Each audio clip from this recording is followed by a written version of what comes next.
Ellis on the pod a couple of weeks ago, and we asked him in a similar vein, if the Celtics do win a championship, are you cracking open the champagne with the rest of us, or like, what are you doing? And he immediately was like, no, like I'm cracking out the typewriter, which is sort of something to unpack on its own. And getting Trying to straight start to beef, work. Chris. Help us out here. Are you taking a moment to celebrate? I'll probably I will say, so again, I jumped on, like, that 2008 season was one of the first times I had just been covering the team, and I was really just walking around with a video camera for a newspaper, which makes no sense.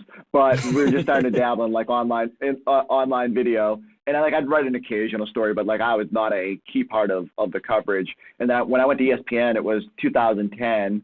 And I didn't even know I was going to be the Celtics guy, just like dumb luck, and like I'm like really got lucky to kind of stumble into the job. And then they go to the finals against the Lakers in Game 7, and like, you know, I needed alcohol after that season just because I was like, oh my God, like the last 6 months have been crazy.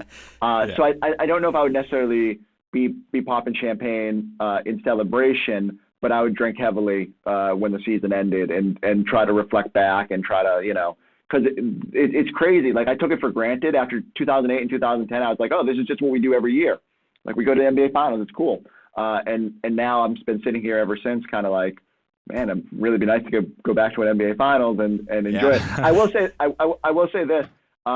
2008, one of my favorite stories is I was just again, I'm carrying around this video camera for the Boston Globe, which made no sense, and I like ended up in the locker room after Game 6, and like just because I happened to like follow Eddie House's family through the back tunnel of the garden, and they for some reason thought I was like a TV reporter or something. So they let me in, and I got absolutely soaked. I'd never been at that point in a championship locker room, and it was like a crazy situation. And you want to talk about balancing your childhood fandom with being a journalist. Like, I'm not trying to grab a bottle of champagne and join the fun, but it is like, oh my God, these guys have achieved the ultimate goal of the sport, and they're really excited. And Kevin Garnett is pouring champagne on you because he's just crazy happy about what's going on. But there's actually like I have to find the footage. There's no way it's like a high 8 camcorder or something, so there's no chance the tape even works. But there's literally like champagne pouring down the lens as like KG is just screaming belligerently about something. And the best part was I get done, I leave that locker room, we tape stuff or whatever till 2 a.m. We leave, and then I realized I had to drive from Boston back to Worcester. And I said, what do I do if I get pulled over? Because I reek of alcohol. But yeah, like, can you imagine the cop looking at me and being like, yeah, okay. Like me trying to get out my like, here's my camcorder. Like, you have had a lot.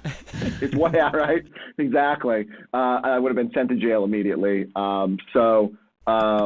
Yeah, that's my that is also a long-winded way of saying I would probably have champagne from being in the proximity, but yeah, I don't know if I would be celebrating, except for the fact that it would be really cool to cover another championship season. And after all the success Boston teams have had, that seems a little selfish, but